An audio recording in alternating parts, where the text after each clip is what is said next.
Well, hello, I'm Dr. Julia Royston. Super excited. Before we went live, I'm starting to think, have I seen too many of these conversations panels be out there? No. So I'm pleased to be one of the first ones to do it, and I trust that you'll have an opportunity to share, send this out, tag your friends, make sure that other people know and they're aware of it, and in your comments section, come on in. Thank you so much. So I'm Dr. Julia Royston of BK Royston Publishing, Royal Media and Publishing, and the Book Business Boss Consulting, helping you get your message to the masses, turn your words into wealth, and be a book business boss. And so I have put together the Thrive in 2025 series. If you know anything about, if you knew my father, he used to do a rhyming with the year every year. And I guess the spirit of my dad came on me, and I'm like, we're going to thrive in 2025. I don't care what it looks like. I don't care what it is like.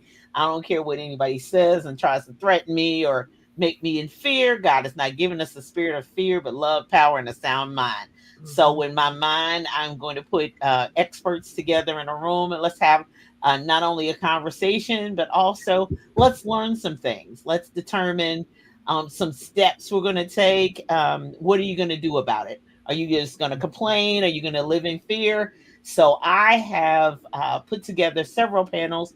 They'll be on. I've got three more to do the rest of this month. So just hang in there with us, stay with us, because I really want to help you to thrive in 2025. It's going to look different for everybody. Some things are not definitely not cookie cutter, but old folks say, eat the meat and then spit out the bones. And then the things that don't apply to you, be sure and share and tell somebody else, especially the younger generation, the ones to come, because they have certain things in their mind, certain things we taught them. Now it's time to unteach, relearn, learn something new, and go to the next level. So I want each of my panelists to introduce themselves, tell us where they're from, and then I'm going to display their websites, and they can tell us the social media or where you can find them. We're going to start with Dr. Tajiri first. Good evening, or morning, or afternoon, whenever you are watching this, whether it be live or on a replay. I am Dr. Tajiri Brackens, hailing all the way from the Dallas Fort Worth area. Wonderful, wonderful. Oh, and uh, her website is www.dr, that's doctor dash, not underscore, but dash Tajiri. I know you looked at it and you thought it was somebody else, but no, it's Tajiri, Tajir.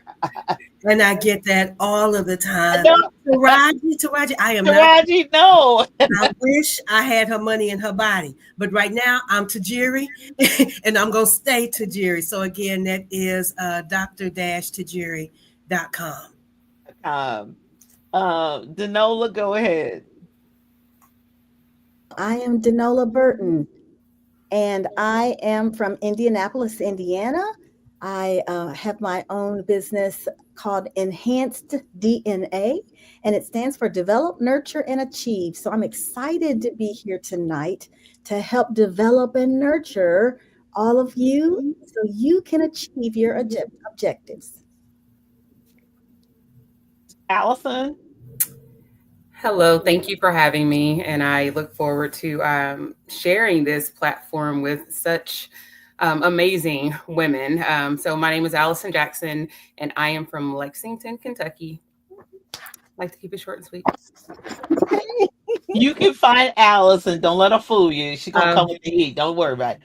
You find her on LinkedIn, because I know the LinkedIn community. They jump in your inbox. They'll jump in your DM. They'll jump on your comments and everything really quickly. So find her at LinkedIn at Allison Jackson. That's Allison with one L, I know. Alison Jackson. All right. So we're gonna jump right in. So we know we're in a different climate. We know that different things are going on in the world. Everybody's in different places. Some people are still, they're young people in college. They have goals and aspirations. They have things that they're looking for and looking toward in the future.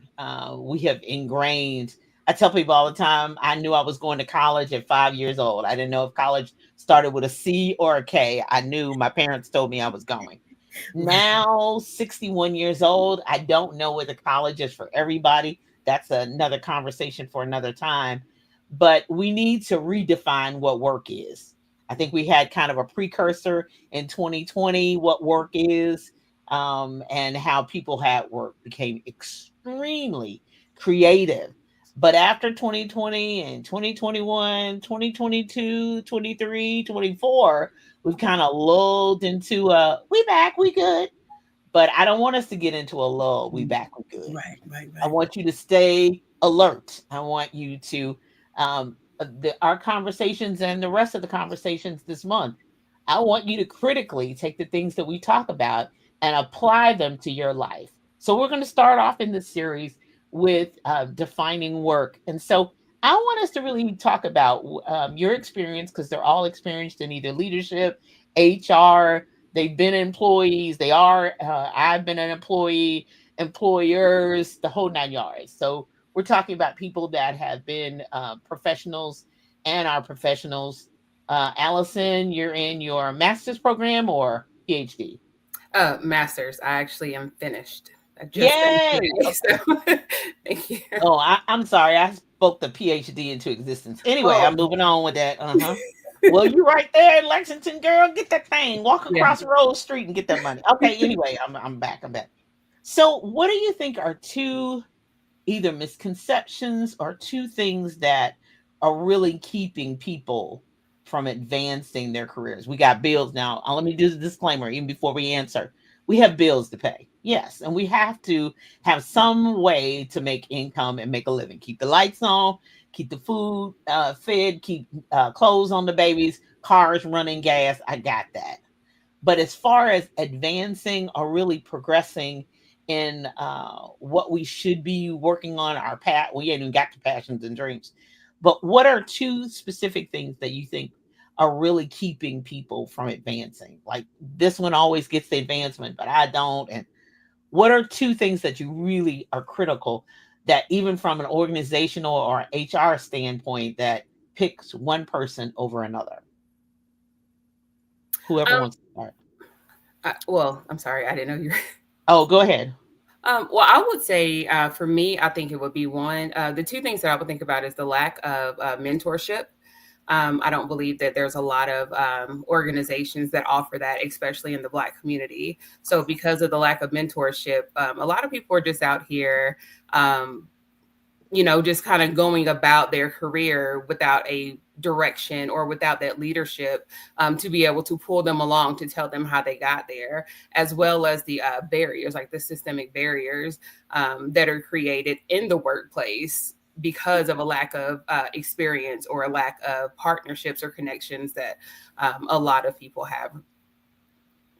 Anybody else? Because I'm gonna ask a follow up to that, but go ahead.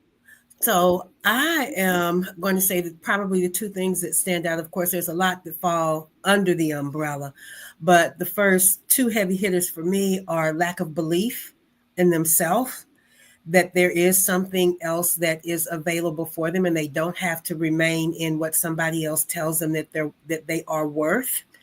Living out of that, a limited belief. And then the other is kind of piggybacking on Allison's second point of mentorship. Mine is refusal to invest and investing in yourself. Whether that be a coach, whether that be additional knowledge, formal education, or what have you. As Proverbs says, people perish for a lack of knowledge, and knowledge is the currency. Knowledge is the currency to be able to move you from point A to point B. So I would start with those 2 points. Yeah, and Exactly. I think I'd just like to add one additional thing. So I spent over 20 years in corporate America in employee relations. And so that really was the role to ensure that employees had the tools that they needed in order to be successful. And one of those tools that they oftentimes needed was sponsorship. So, in Mm. addition to the mentorship, in addition to all the education or things that they may do, They needed somebody who would say their name in rooms that they weren't in.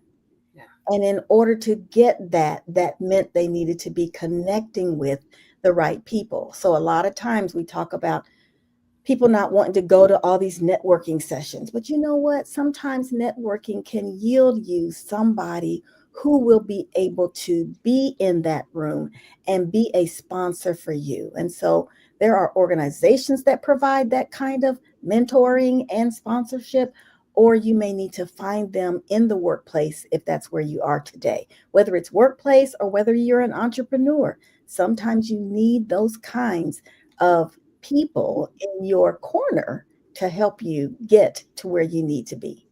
Exactly. Well, of course, so on the flip side of that though is that so when I lived in Cincinnati, and if I say Cincinnati, you know, the largest employer there.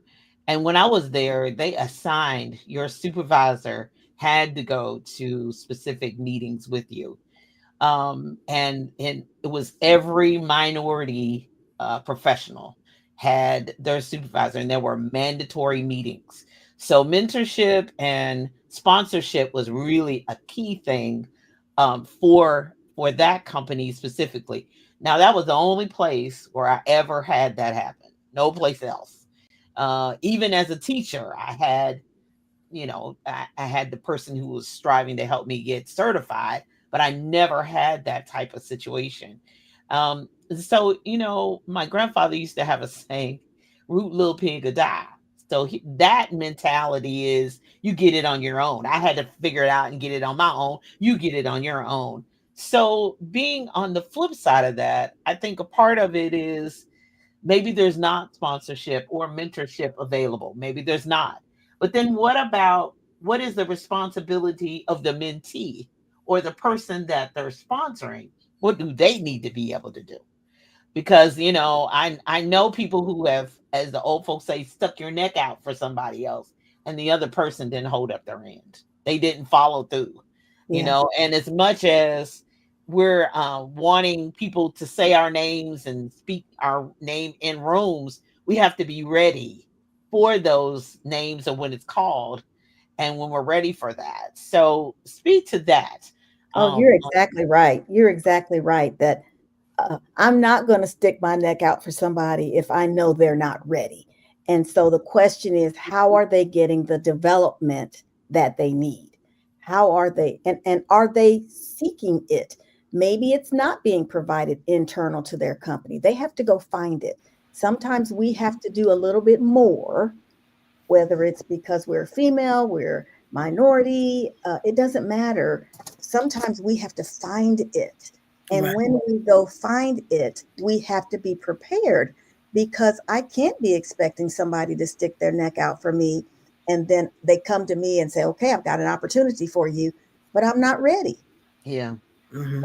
That's critical, Miss Julia, that they are ready for that opportunity. And if they do get a mentor or a sponsor, that they are following up and doing the assignments, because I've actually had mentees where I give them assignments to work on in between our meetings and they come back and they're not ready.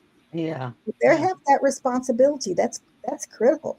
Accountability is huge in all of that, because you do want somebody that not only that you're feeding into, but the flip side of that, you want somebody that's going to hold you accountable so that you can grow. Because if everybody's sitting there like a stump on the log, being grammatically incorrect, ain't nobody getting nowhere Yeah. fast.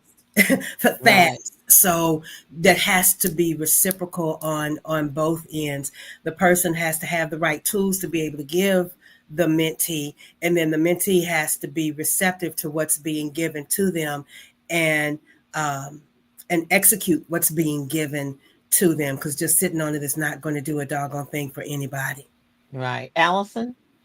Um, I would say I probably speak or may come from a different place because I am coming into my career a little bit later than what some people or would. But I would honestly say that it probably for me it would be knowing that they're deserving.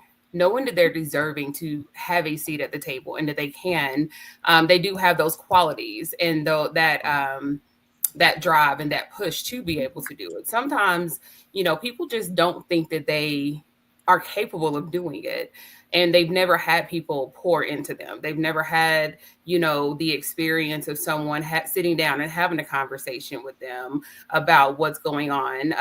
And then also, if they have, then they have to get it, they have to catch it, and they have to go with it. So I think for me, it just has to be you deserve to be in this room. God placed you here for a reason. He Absolutely. didn't just, haphazardly say, oh, I'm going to let, this person sit in the room and I'm going to let you be a part of this conversation.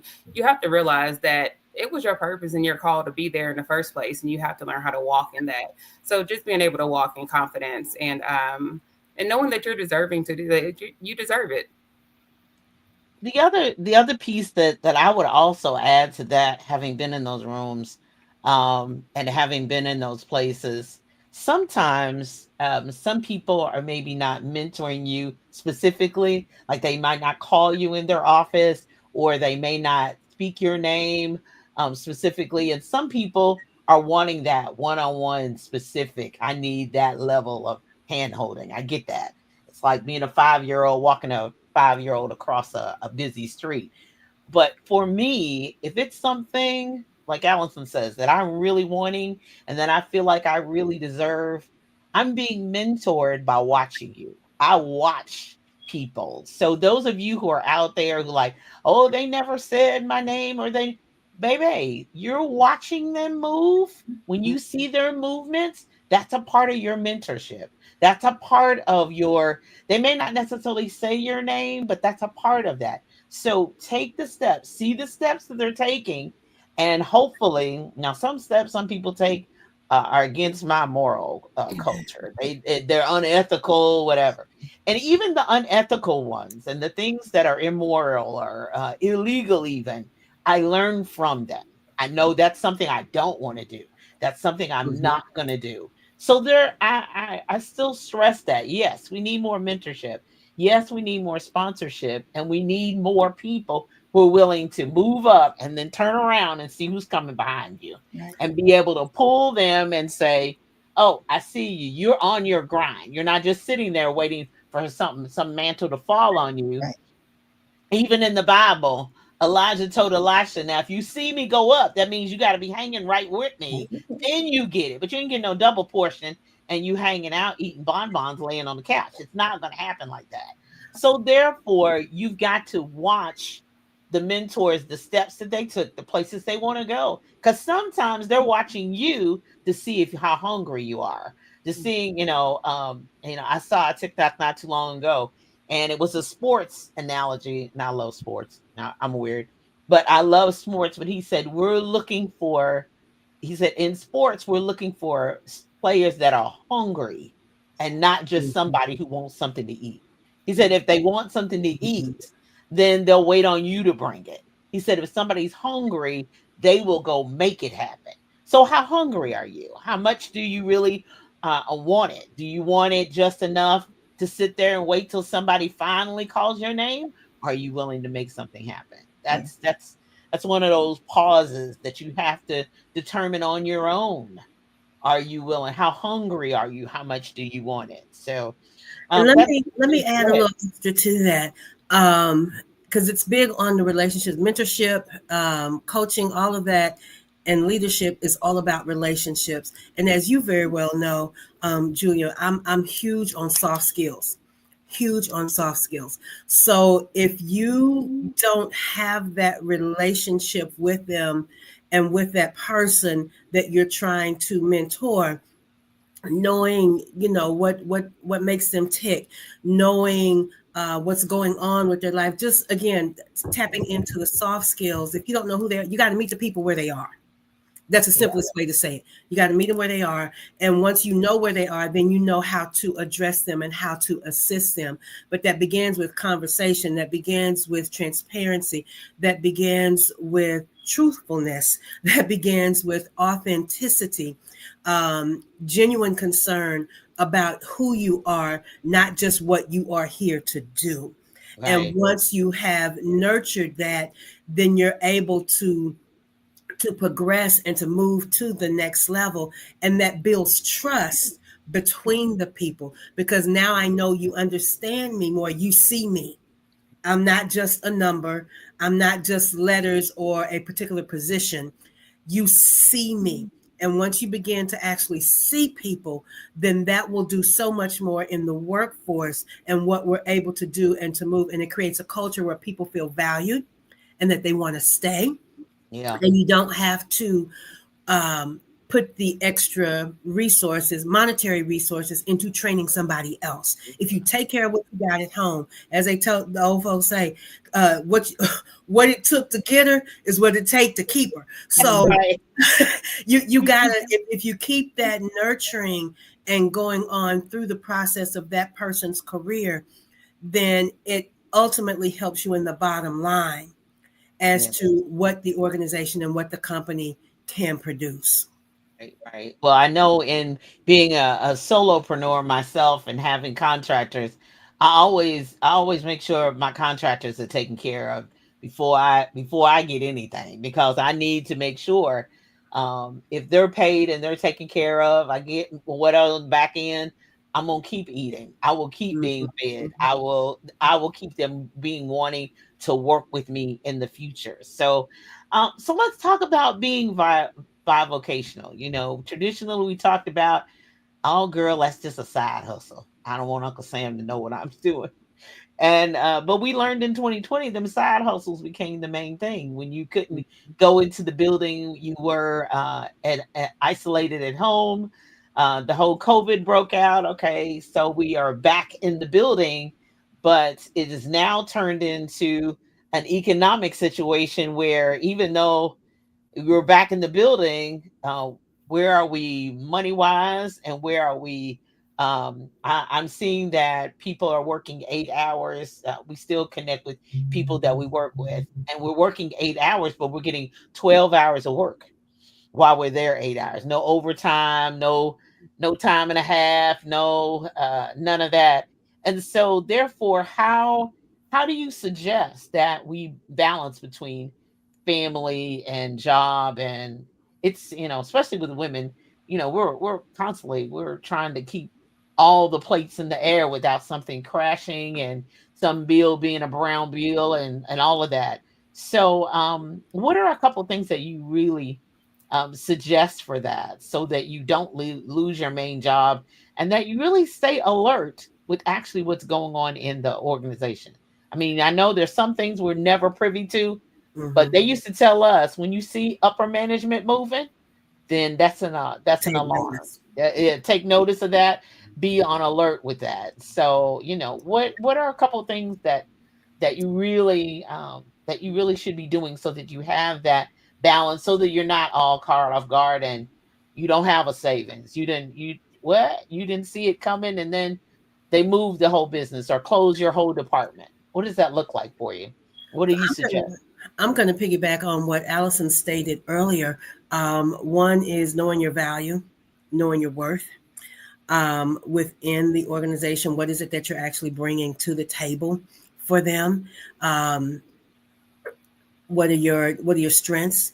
How are you an asset to that organization? And then from there, understanding what your boundaries are and making them very clear so that there's no misunderstanding. And with that, then they know what it is that you are capable of doing within the organization. As far as that, and I really don't like the term work life balance, because it really ain't work life balance anymore. Um, that's just nice little words that they put out there to make you think that that's the case. Well, But nice word. prioritizing. You talked about COVID. I think COVID, at least for me, put a huge shift in my mindset as to people, places, and things, and where they fall in their value in my life. It's the people first for me. I can figure out a way how to go make some extra money. I can, it may be uncomfortable at times, but I can figure that out. but placing the value on the people and the relationships. I keep circling back to that because that is so critical in It our is. well-being, both personally and professionally, that we need to nurture and understand relationships and how people fit into our lives, not necessarily to manipulate them. And when I Right. say manipulate, that's not a negative connotation to it, because you got to know who can do what. You Yeah. don't want to go to XYZ person to do something that they don't have the bandwidth to be able to do. Then you're disappointed and all other kind of feelings, you and your feelings and stuff, because they didn't do what you wanted them to do. They couldn't do it in the first place. So, understanding where people fit in your life and how things fit in your life and prioritizing those makes a difference in how you're able to have that work life balance. And you've got to be in alignment with it all and being true to thine own self, knowing Yeah. what it is that you need and how you operate and what makes you move at a peaceful level. Right. Right. Right. Yeah. Janola, Allison. Yeah, and I think that it's important to think about where we are, the climate since 2020, as well as the new administration and the impact that there could be there. We need to be willing to do more. We really do. When I think about uh, how we are skilled, um, how we what we have learned to do, and what are we doing with it. So if you think about your job, we used to think that you'd be at a job for an entire career. Your Absolutely. whole 30, 40 years you could be at a job, More. and that's not the case anymore. And so you have to think about what is it, do some self-reflection and some self-awareness of what skills do I have and how can I use them in a different way, especially if this job does not exist anymore. Exactly. So I think about even the progression of my career. I started as a scientist, transitioned into HR, got certified. Now I had to get skilled, certified. And then when I left the workplace, I was able to start my own business. And so there are so many people who want to start a business, but they haven't learned about business. Mm. And so you have to start thinking about all those things now. And, whether it's getting a master's degree like Allison, or if it's just taking courses at the community college, or whatever it might be, we have to think about how to prepare ourselves for something else Mhm. just in case. And if that just in case never happens, it might be your side hustle after you retire, but be prepared. And that's the thing that I think most of us need to think about is what skills do I have and how can I use those to monetize and help me as I either prepare for my retirement or take care of the bills I need to take care of today. Exactly. Allison. I think for me, I kind of look at it. The word that I keep hearing is intentionality. You have to be intentional when it comes to that balance, and I think that's the only way that you're actually going to be able to maneuver in this, is to make sure that you are intentionally. Speaking to your employer, letting them know, I have a family, and I'll speak from a family perspective.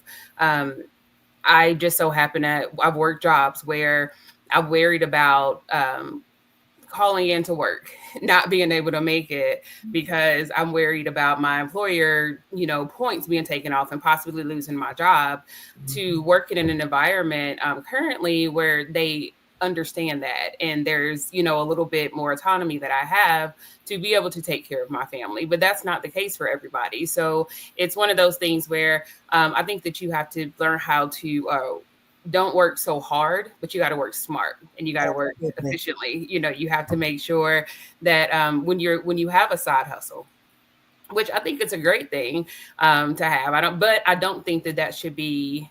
That has to be a balance, and it has to be intentional, and it doesn't have to. It should not take away from your family.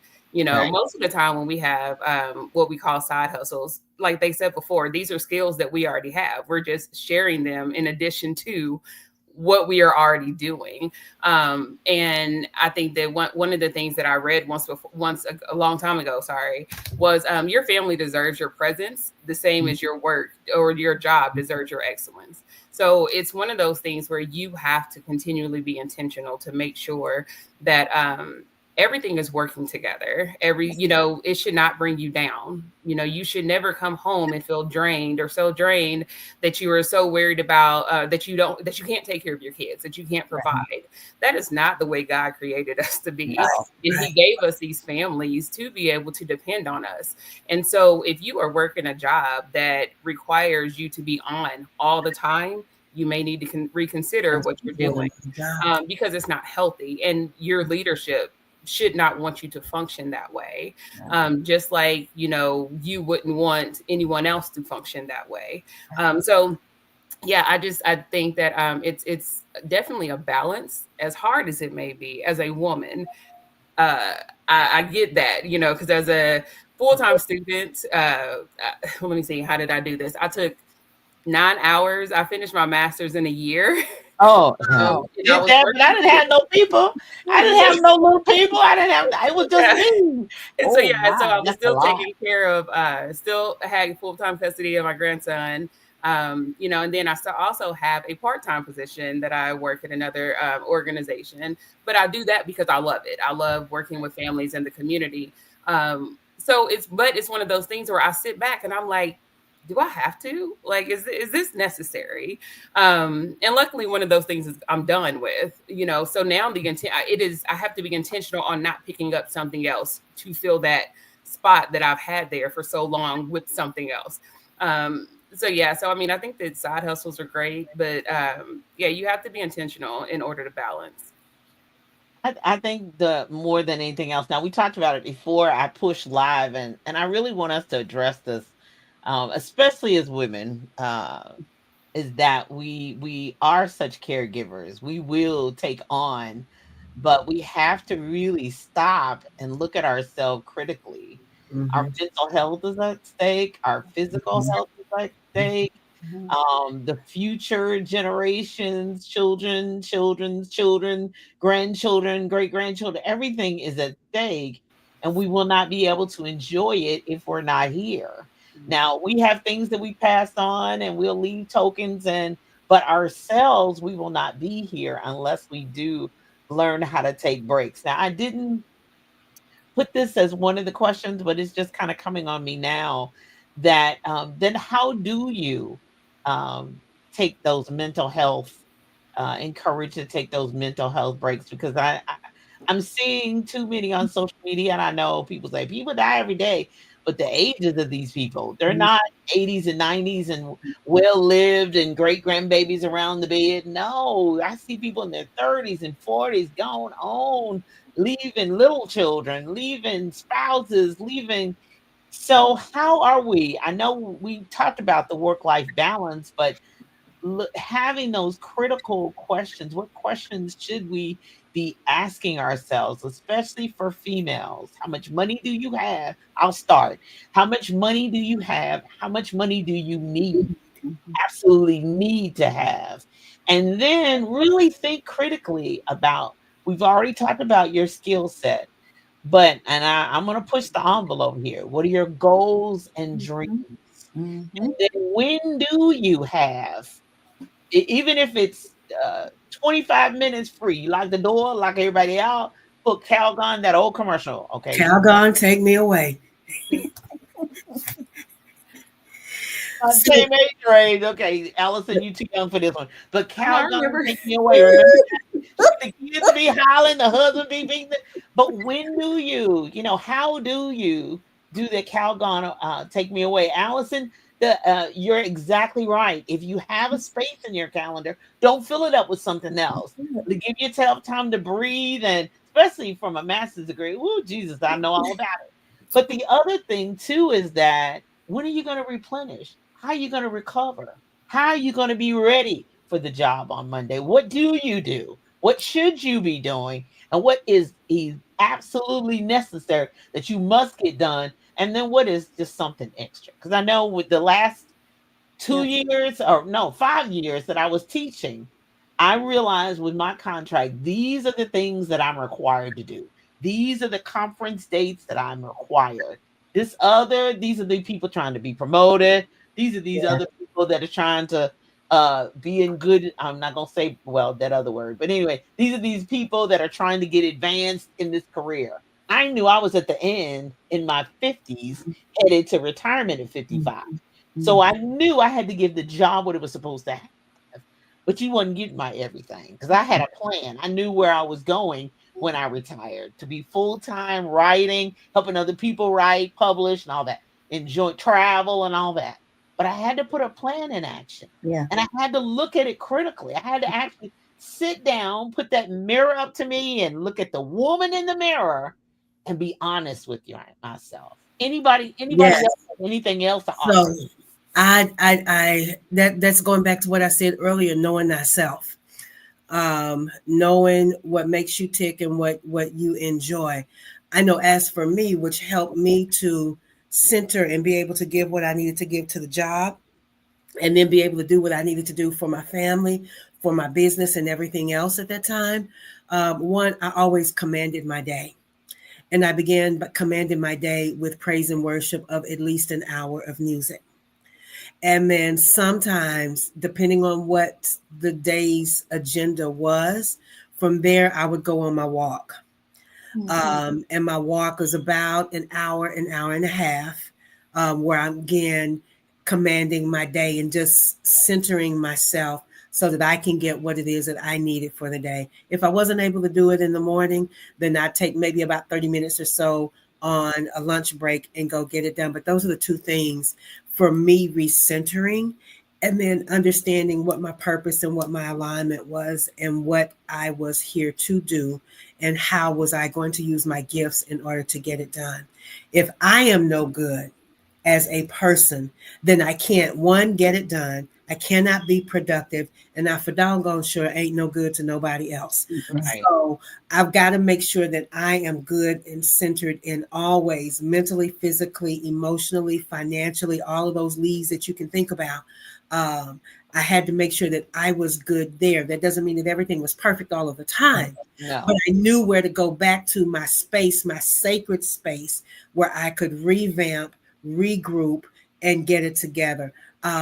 Two of my pastimes that helped me to kind of escape the world alongside of those that I mentioned, commanding my day and walking, cooking, and driving. Because driving, I'm typically by myself Mhm. and I can strategize, figure out what needs to be done. Okay, this is where you are. This is where you're trying to get to. What are we going to do to get there? And then cooking, because that's serving, and that's the highest form of leadership to me when you're able to serve other people. So serving them and the creativeness, because I'm right brained and the visionary, being able to go in there and create, cultivate whatever this is through the pots, through the oven, and then something just, I'm not going to say miraculous because I know what I'm doing in the kitchen, but something coming out great that's Yeah. wonderful to the taste buds on the other end. And it may be the same basic dish, let's just say salmon or broccoli or something, but never is it done the exact same way every time I go into the kitchen. So just putting a little bit of extra, again, that creativity, or what can I do, getting my mind away from the craziness of what's going on Right. in the world and outside of my four walls. Exactly. Danola or Allison, either one. Yeah, I think that we have to remember that we can't pour from an empty cup.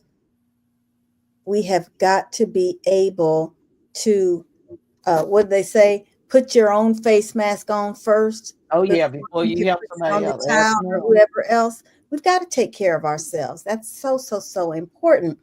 And it does need to be intentional time. So even as you think about intentionality in your career and the things that you're doing to ensure that you are uh, uh, excelling in your career, you need to be intentional about your personal time and the things that you're doing for your own well-being. And so even if that means doing something else, be passionate about that something else. Do the things that you're passionate about in order to for that to be viewed as relaxation for you. And so, yes, it may be something that is that, if you like to make widgets or if you like to build or whatever, um, it needs to be something you're passionate about so that it doesn't feel like work. And so, though, to me, it's really about focusing on what you need. And yes, you're going to have to do for others. We know that. But can't pour from an empty cup. Exactly. Allison? I definitely agree with with everyone and what they're speaking about. I think for me, it is learning like that balance and learning to say no. And being Yes. okay with that, like being okay Yes. with telling people I'm not staying late because I need to be able to do something with my kids, or I need to be able to do something for myself, or tell your kids, no, we're not going here because I don't feel like it. And you're the world is not going to end because you can't go jumping or whatnot. I think one of the things that benefited me on my journey was I found myself always giving to people and constantly wanting and feeling like I had to be there for them. I had to be there for them. And then I stopped, and I remember just having a conversation. It was a quiet moment, and I was having a conversation with the Lord, and He was just like, "Well, what happens when you can no longer do this for people? Do people still value you the same? Do they still look at you the same? What happens if you can't show up because you either need the help or there's something going on with you, but they're still needing you or expecting you to show up in a certain way?" And when I thought about that, I was like, oh, okay. So I'll just learn how to slow down. One of the things that fascinates me now when I talk to parents and then like other younger people in careers, like I realize how fast they are always going and how busy they make their kids. So like they're always going and they feel like they have to make their family and their kids busy. So they got all these sports and school and so on and so forth. And then they have work and the parents are crazy. And then we wonder why the kids grow up and they turn into the same way. They always got to be busy. Nobody knows how to just slow down and relax. And I think that's the thing that we have to do. We just have to slow down. So in the mornings when I get my grandson off to school, before I go to work, I make sure that I have that cup of coffee and I make sure that I just relax. It also saves me money because I don't have to stop at Starbucks, but but it's one of those things like I enjoy that quiet time before I leave the house and before I walk out of the house and possibly get cussed out because I'm driving to work and I'm just relaxing and I'm not in a rush. Yeah. So I think that's the thing. It's just learning how to take that time for yourself is super important. Okay, so this is my strategic step that I know that's something I have to work on. Brian Royston is helping with that. And that is the slowing down and taking a pause because I'm not very good at it. I'm not good at vacations. I'm like I could be, I should be, and I'm learning as I older. I don't have the energy to do it. So you might as well just slow your roll, big girl, and sit down because I don't have the energy to do it. And so I think the redefinition of work is individualized.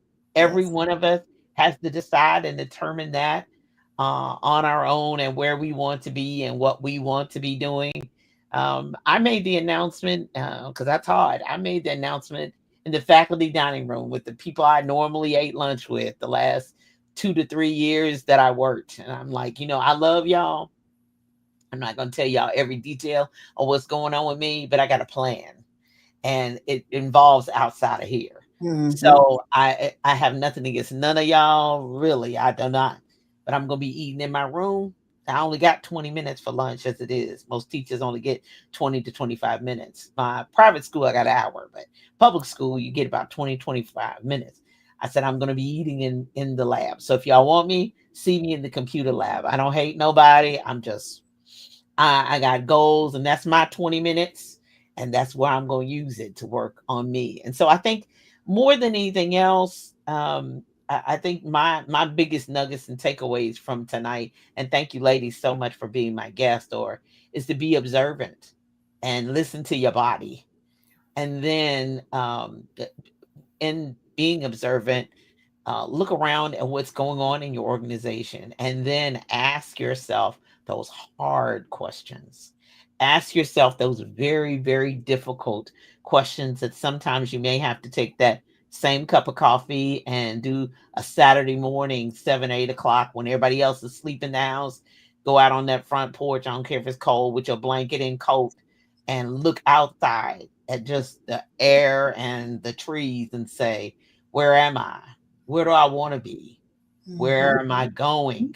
Right. Where would I love to be? If somebody paid off, oh, and I find this, I want to pitch this too as again, is that I'm finding that people, clients, and people I work with, they struggle with dreaming. They struggle with, I have a passion for, even past passion. A lot of it is, Tajiri's talked about, belief in yourself and your value.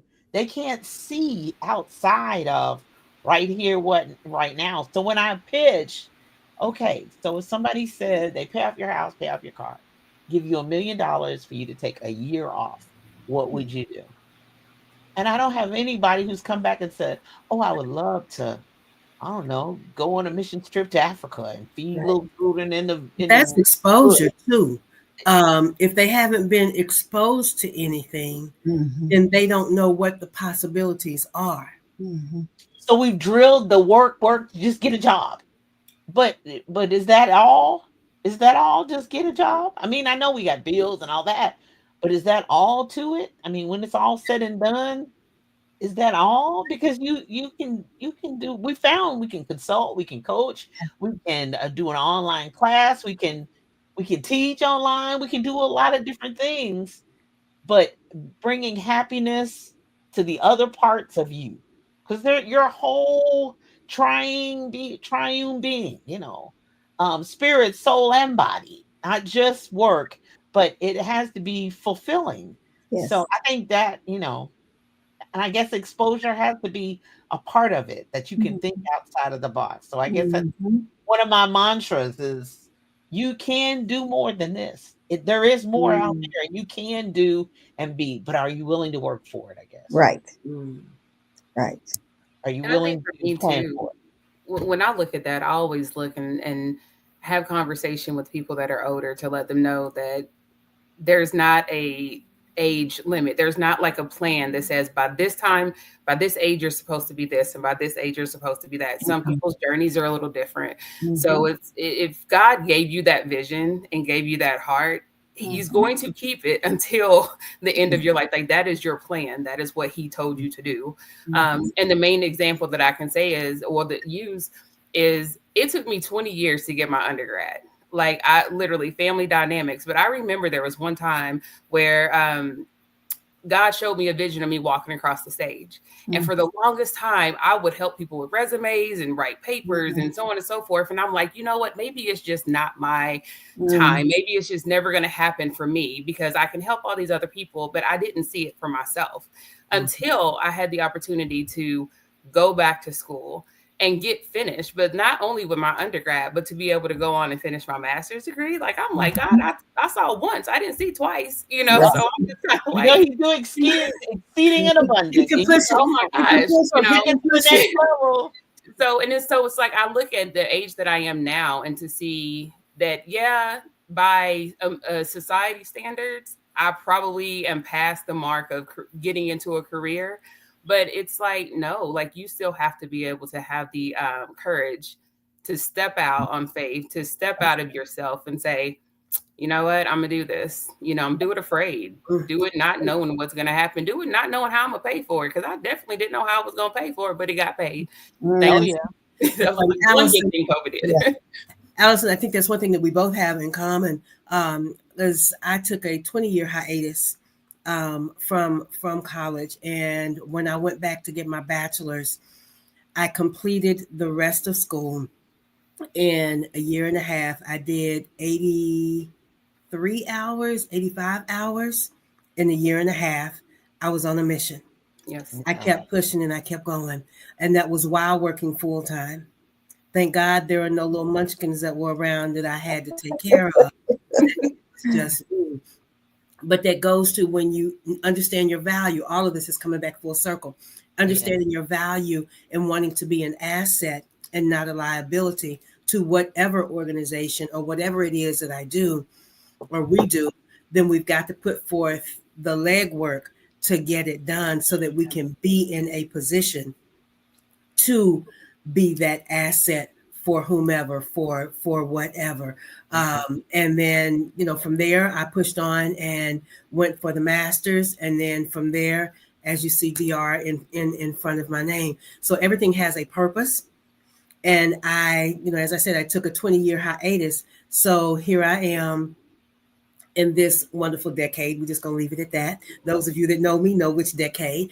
Uh, well, as we were alluded to earlier, I understood Calgon take me away. So that kind of gives Yeah. as to where I am.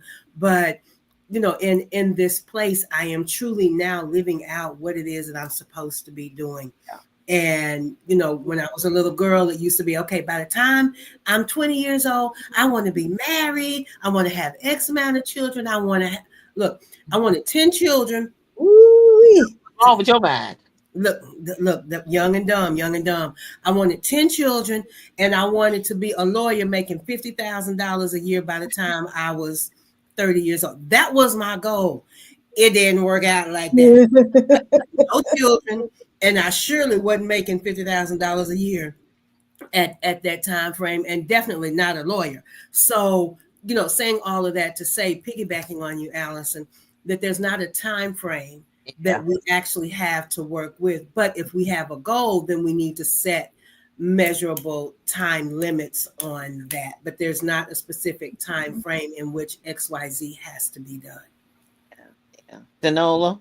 Just a final thing about self reflection, self assessment, and then putting in a plan in place. Exactly, exactly.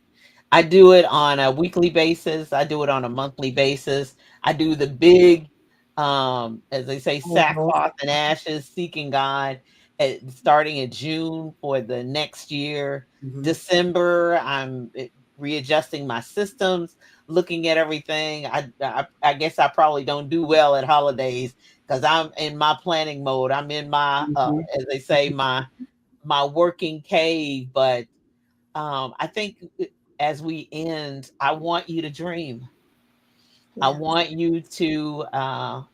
you to prepare. I want you to search on YouTube. I don't want you to just find just the TikToks that make you laugh, but I want you to find some that educate you. And I want you to find the coaches online for you yeah, to follow, the people that are leaving invisible footprints for you to succeed. I want you to find those affirmation sites yeah. that are just nothing every day but a positive affirmation. Get Mm-hmm. them to come to your phone. Make Mm-hmm. sure that you are hearing the dings and the notifications. Make Yep. sure you have it so that it'll help be the driving force. It'll be the gasoline in your tank. So that now you may not be like me, get up every day between 4 and 6. And as soon as it's over at 8 p.m., I'm headed straight to the shower and bed because I know I'm going to get up in the morning between 4 and 6 because I'm an early riser. Everybody's not like me. You Mhm. might stay up to midnight. God bless you and God keep you. But I'm not gonna know my name at midnight because I'm an early riser. My parents Yeah. told me I was as a baby. So I was always up before they got up. So that's just my routine. You can't take on my Right. schedule for your Right. schedule. I don't have little people. I have technology and fish. I have, fortunately, I am in the company of some excellent people, friends, these wonderful professional women who have given us some excellent nuggets. If you take it and you apply it, execute, and if you need them, you know how to find them. Develop, nurture, and achieve. Danola Burton, Dr. Tajiri Brackens. Find her, follow her. Allison, you can find her on LinkedIn. Be sure and jump in if you need help with that.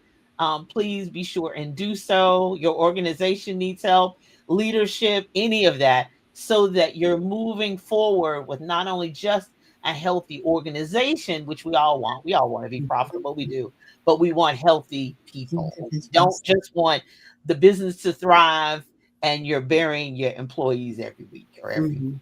Right. Okay. And I want you to thrive because I wouldn't bring this type of information to you if I didn't want you to be your best self and Right. be all that you are created. To be. God created you to be. He gave it. Gifts and callings come without repentance, so He's not taking it back. So as long as you still above ground, as the old folks say, living and breathing, and you and the cooling board and the wine and cheese, whatever. I don't know about all that, but anyway, The last as night long was as my you bed bring was not my cooling board, so you that gonna have to make cooling it board, extra. as long as you above ground and walking and breathing, He still has a plan. You're not going until your assignment is up. So Yeah. seek Him, find Him, ask Him, get professionals, get a mentor, get a coach, get a virtual one, get an in-person one, Mhm. pay somebody, Mhm. invest. You Mhm. you can't expect to get millions of dollars and you want to put pennies on the dollar. Oh, I'm just going to invest. No, it doesn't work like that. What you put in Can I is add going on that investment? go right ahead. Let me tell you, and this is the most powerful thing that just made it make sense for me, was if you're expecting somebody to pay you X amount of dollars, you need to be able to invest that amount at least into yourself. Mm. Yeah, exactly. Mhm. Yep. And if you're not Absolutely. going to do that for yourself, then don't be looking for, oh Lord, I'm grammatically incorrect yet again, but I'm just real clear and direct and to the point. Don't expect nobody to come and pay you all this money if you're not willing to do that for yourself. Right, Yes. right. So that Mhm. that's it. And we end on that note. Thank you, ladies, Yeah, so much for being my guest tonight. absolutely. Thank you Mhm. Great so much. I talking with you. appreciate it. We're Yeah. redefining work. And one of the first places we got to do is redefining the work in us. So Yes. let's start. Everything starts with me. Everything starts with you. You all be blessed. I'm Dr. Julia Royston. Pleased to be your host. Look for me. Follow me on social media. And I'll post what's coming up next. Our next time together is going to come up December 12th, and we're going to be talking about redefinition of your business. So if you're a solopreneur, you got side hustle rolling around, come on, jump on in. We're Mm. going to be having that conversation, getting ready to thrive in 2025. Be blessed. That's Until next right. time. Bye bye. Bye.